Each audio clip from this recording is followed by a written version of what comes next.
आज मीरा भाईंदर में गार्डनों को लेकर मीरा भाईंदर शहर के माजी आमदार नरेंद्र मेहता का अनोखा प्रदर्शन आंदोलन देखने को मिला। यह आंदोलन इस तरह से था कि पूरा चक्का जाम कर दिया गया था मीरा भाईंदर महानगर पालिका के सामने आधे घंटे के लिए। मीरा भाईंदर के अंदर अब केवल पूरे मैदान 3 ही बचे, केवल 3। अब 3 के अंदर भी बांधकाम शुरू करने जा रही है नगर पालिका, जो आने वाले भविष्य के हिसाब से नुकसान है। अगर सभी मैदानों में इमारतें बनने लगी तो आने वाले भविष्य में बच्चे को फिर से सड़क पे खेलना पड़ेगा। आज जो हम ये देख रहे हैं वो आने वाला भविष्य दिखा रहा हूँ कि अगर यही चलता रहा तो आने वाले 10 साल बाद यही होगा कि फिर से हम रोड पे खेलने आएगा। देश तरक्की कर रहा है, जमाना तरक्की कर रहा है, शहर तरक्की कर रहा है, लेकिन खेल के मैदान में हम पीछे आते जा रहे हैं। ये 3 मैदान को अगर आज नहीं रोका गया तो भविष्य में हमारे आने वाली पीढ़ी के लिए स्पोर्ट्स के लिए कोई भी मैदान नहीं होगा। आज की जन आबादी 15 लाख, भविष्य की होगी 30 लाख, लेकिन मैदान के लिए कोई दूसरी जगह नहीं होगी। मेहता साहब, आपका आंदोलन भले ही योग्य हो, लेकिन आपका ये तरीका क्या सही है? दोनों तरफ का ट्रैफिक जाम करना, स्कूलों की बसें रोकना, सार्वजनिक बसें रोकना, आवश्यक सेवाएं रोकना, कितना योग्य है? एक चीज सुनिए, एम्बुलेंस को हमने किसी ने रोका नहीं है। और रहा सवाल, ये हम अपने लिए नहीं कर रहे, यही रोज का रवैया हो गया कि स्कूल बसें और एम्बुलेंस जाने के लिए जगह नहीं होगी, क्योंकि खेलने के लिए रोड की सिवा कुछ नहीं होगा। इसलिए चलने के लिए अगर गाड़ियों के लिए अगर रोड की जरूरत है तो खेलने के लिए मैदान की जरूरत। मैदान में आप धड़ाधड़ इल्लीगल इमारतें बनाते जा रहे हो, इसके ऊपर कोई रोक टोक है कि नहीं? ये प्रशासन को बोल बोल के हम थक गए। अब हमें लगता है कि यही रास्ता है, क्योंकि हमको कल रास्ते पे खेलना पड़ेगा। आज 6 महीने से कई सारे मैदान बंद पड़े, केवल मात्र 3 मैदान। आप सोचिए, 15 लाख की आबादी, 10,000 से ज्यादा इमारतें और केवल 3 मैदान बचे, उसको भी खत्म करके अब 2 बचने जा रहे हैं। राज्य में आपकी सत्ता है क्या? प्रशासन ये राज्य का विषय नहीं है, ये महानगर प्रशासन का विषय, और प्रशासन ने ये प्रशासन का लिए हुआ निर्णय किसी बॉडी का लिए हुआ निर्णय नहीं है, इसलिए प्रशासन ने अपना निर्णय बदलना चाहिए। मेहता जी, आयुक्त के खिलाफ आपका ये दूसरा मोर्चा है। देखिए, दोनों ही मोर्चा आप देखेंगे तो पहले क्या था, विदाउट नोटिस 600 लोगों को काम पे से निकालना कभी होता है क्या? आप भी जिधर, मैं भी किधर, कल से काम पे मत आना, ऐसा होता है क्या? उनका परिवार चल रहा है, 10-10, 15-15 साल से नौकरी कर रहे हैं, ये कोई तरीका है क्या? अब मैदान मैंने कहा 3 केवल बचे हुए, वो भी आप खत्म करने में लगे हुए। देश की हालत क्या होगी, शहर की हालत भविष्य की क्या होगी? कहाँ पे बच्चे खेलने जाएगा, इसका मुझे जवाब मिले। अब कमिश्नर बोलते हैं 5 लोग मिलेंगे, यहाँ पे सब विद्यमान नगर सेवक है हमारे भारतीय जनता पार्टी के अध्यक्ष की, तो हम जाए तो कौन जाए मिलने के लिए? मेहता जी, आपके 145 के विधानसभा के जो प्रमुख है रवि व्यास जी और युवा के जिलाध्यक्ष वो कहीं भी नहीं दिख रहे, नदारत है, तो वो आपके पार्टी के लोग नहीं है, उनको मैदान नहीं चाहिए? देखिए, एक समझ के चलिए, पार्टी बहुत बड़ी है, विस्तार है, बहुत सारे कार्यकर्ता आज यहाँ पे उपस्थित नहीं है, सबकी अपनी अपनी व्यस्तता होगी, लेकिन इसका मतलब ये नहीं कि भारतीय जनता पार्टी का मुद्दा घूमने वाला। ये भारतीय जनता पार्टी का मुद्दा है, किसी का व्यक्तिगत मुद्दा नहीं है, और ये भी आने वाले भविष्य की पीढ़ी के लिए, किसी व्यक्ति के लिए नहीं है। पिछले आधे घंटे से आपने ये आंदोलन आज यहाँ पे, कल से हम किसी न किसी, हमारे पास मैदान है तो खेलने का हमें शौक है सबको, तो हम किसी न किसी रोड पे खेलेंगे, कभी स्टेशन के बाहर, तो कभी पुलिस स्टेशन के बाहर, तो कभी कमिश्नर साहब के घर के बाहर, अलग अलग जगह मैचेस लेंगे। पिछले आधे घंटे से आपने लोगों को बुलाया, क्या आपको लगता है 5 लोगों की बजाय 500 लोगों में दबाव में आकर के फैसला हो सकता है? हमने क्या कहा, नगर सेवक को अंदर जाने दीजिए।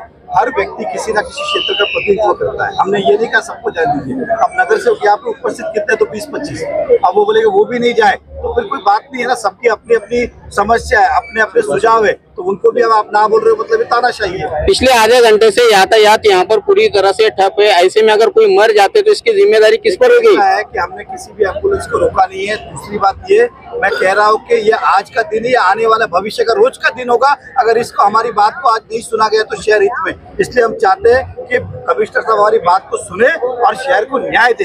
ये हमारे लिए कोई न्याय की लड़ाई नहीं है, नहीं तो रोज यही होगा, ट्रैफिक का जाम होगा, क्योंकि खेलना जैसे हम बचपन में पहले गलियों में खेलते थे वैसे ही वापस होना जाएगा, शीशे फूटना, दुकानों में खेलना, यही होगा। मतलब आपने भी जिद करने का ठान लिया, जैसे मनपा प्रशासन ने कहा कि नगर सेवक ही चाहिए, इस तरह से आपका ये कहना है कि हम सबके साथ में जाएंगे? नगर सेवक नहीं, बात रखने के लिए डेलीगेशन चाहिए, और डेलीगेशन इधर भी आप देखेंगे तो 15-20 लोगों का होता है, कोई 4 लोगों का नहीं होता है। 4 लोगों का तो एक क्या बोलते हैं, 4 लोग होते हैं। डेलीगेशन इधर भी आप देखेंगे 15-20 होते हैं। आप भी पत्रकार डेलीगेशन लेके आते हैं तो कम से कम 10-15 लोग जाते हैं, ऐसा नहीं कि 4 लोग जाते हैं। Okay, thank you. ये आंदोलन करने का तरीका जो है बिल्कुल ही समझ में नहीं आया। आखिरकार आयुक्त की एक शर्त थी कि आप 10 अपने पदाधिकारियों के साथ में ही आएंगे, और नरेंद्र मेहता की जिद थी कि मैं सारे लोगों को साथ में लेके आऊंगा। इस जिद की वजह से, अपनी जिद को पूरी करने के लिए कहीं ना कहीं आधा घंटा जो है लोगों को इन्होंने परेशान करके रख दिया, जो ये तरीका आंदोलन का सही नहीं है। और बच्चों के मैदान के लिए प्रोटेस्ट हुआ जा रहा है, जो बाहर अपने मीरा भाईंदर के अंदर काफी कम मैदान बचे और मैदान बच्चों के लिए रहने चाहिए। जैसे मोदी जी कहते हैं, फडणवीस साहब कहते हैं कि बच्चे जब तक सुरक्षित रहेंगे, आगे बढ़ेंगे, जब मैदान उनको दिया जाएगा। पढ़ाई के साथ साथ में खेल भी जरूरी है। आज हमारे मीरा भाईंदर के अंदर मैदान काफी कम है और मैदान के लिए हम यहाँ रास्ते पे बीजेपी उतरी है नरेंद्र मेहता जी के नेतृत्व में। रास्ता रोकना या रास्ता बंद कर देना कहा था उचित है आपके आंदोलन के लिए? हम रास्ता रोकने के लिए नहीं यहाँ पे आए थे। हम खाली इतनी अपील कर रहे हैं कि कम से कम हमारे लोगों को या हमारे कुछ भी जो बुद्धिजीवी लोग हैं या जो हमारे वरिष्ठ नेता लोग, उनको कम से कम अंदर लेके जाए। अगर उनको लेके नहीं जा सकते तो कम से कम अधिकारी है वो नीचे कम से कम आ जाए। मतलब आपने ठान लिया है कि आप रास्ता ब्लॉक करेंगे जब तक मनपा प्रशासन मैं आपके माध्यम से सभी को कहना चाहूंगा, घर में खाना बनाने के लिए भी एक गृहिणी को तकलीफ होती है, बच्चे स्कूल में जाने के लिए भी एक तकलीफ होती है। थोड़ी सी कठिनाइयां लेनी पड़ेगी अच्छे भविष्य सुधारने के लिए। मतलब आपका ये रास्ता रोकना उचित है? आपको हम रास्ता नहीं रोके, मैं वापिस ब्लॉक कर रखा है। हमने रास्ता रोकने का कोई आश्वासन नहीं दिया, ना ही हमने कहा। हमने सिर्फ इतना कहा है, आप हमारे पे जोर दे रहे हो, आप अपनी शब्द हमारे मुंह में डाल रहे हो। हमने सिर्फ इतनी मांग की है कि हमारे जो डेलीगेशन लोग हैं, जो हमारे नेता जो लोग हैं, उनको ऊपर जाने दीजिए। अगर नहीं जाने दे सकते तो कम से कम अधिकारी को नीचे बुलाइए, वो भी नहीं कर रहे। मतलब सोचिए कितने लोग हट्टीपना कर रहे हैं। हम हट्टीपना नहीं कर रहे हैं, ये लोग हट्टीपना कर रहे हैं, अधिकारी हट्टीपना कर रहा है। उनको समझना चाहिए। और ये किसी व्यक्ति विशेष के लिए नहीं हो रहा है, आपके बच्चे भी खेलेंगे, सबके बच्चे खेलेंगे, किसी एक बच्चे के मैदान नहीं आ रहा है, ये सबके बच्चे के मैदान की बात है। धन्यवाद। लेकिन आपने और हम इसका समर्थन भी नहीं करते। दूसरी तरफ आखिरकार नरेंद्र मेहता को आधे घंटे के बाद में आयुक्त की बात माननी पड़ी, उन्हें झुकना पड़ा। अपने 10 अधिकारियों के साथ में महापालिका के अंदर जाकर निवेदन देना पड़ा।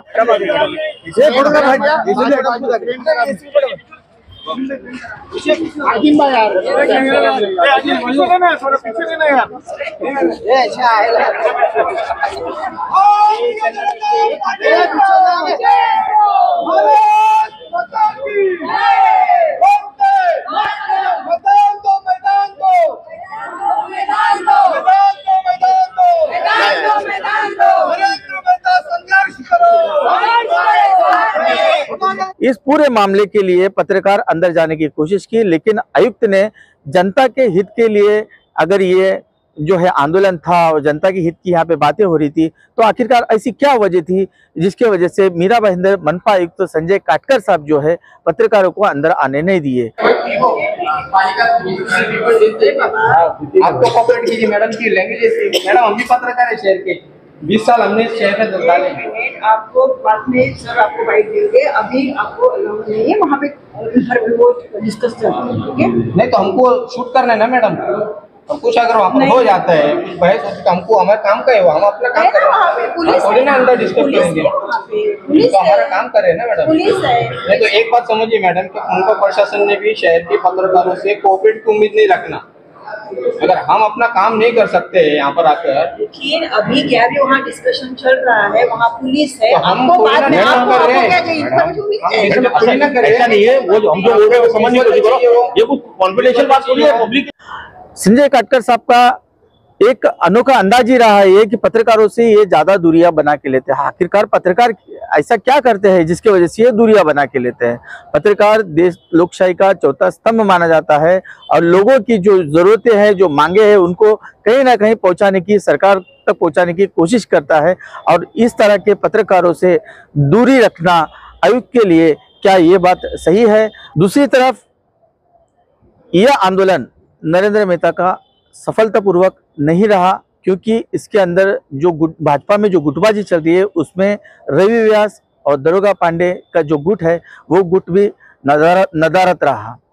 इस वजह से हर वक्त जो है सैकड़ों की, हजारों की तादाद में अपने कार्यकर्ताओं को लेके आने वाले नरेंद्र मेहता, अभी उनकी जो ये तादाद थी वो पूरी सिमटी हुई नजर आई। 100 लोग, तकरीबन 100 लोगों के करीबी जो है इनके पीछे लोग देखने को मिले। जैसे कि आपने देखा, ये एक आंदोलन देखते देखते ही धरना आंदोलन और रास्ता रोको आंदोलन में बदल गया और पुलिस पूरी तरह से मूक दर्शक बनी रही, देखती रही। मीरा भाईंदर की शहर की जनता पूरे आधे घंटे तक यातायात को लेकर परेशान रही, परेशान हाल रही। छोटे छोटे बच्चे हो जाए या स्टूडेंट हो जाए या फिर एम्बुलेंस हो जाए, जो भी इमरजेंसी सेवा की गाड़ियां थी वो सारी की सारी रुकी हुई नजर आई दोनों साइड में। लेकिन ये सारी चीज़ मीरा भाईंदर पुलिस जो है मूक दर्शक बन के देखती रही। आखिरकार मीरा भाईंदर के नेताओं के लिए क्या इस शहर में अलग कानून है और आम नागरिकों लोगों के लिए अलग कानून है? ऐसा सवाल भी मीरा भाईंदर शहर में उठने जा रहा है। हर वक्त मीरा भाईंदर शहर के नेता जो है लॉ एंड ऑर्डर को चुनौती देकर लॉ एंड ऑर्डर वायलेंट करने की कोशिश करते हैं या वायलेंट भी करते हैं, लेकिन उन पर कोई ठोस कार्रवाई क्यों नहीं होती। मीरा भाईंदर से अशरफ शेख, इंडिया 707 न्यूज़ के।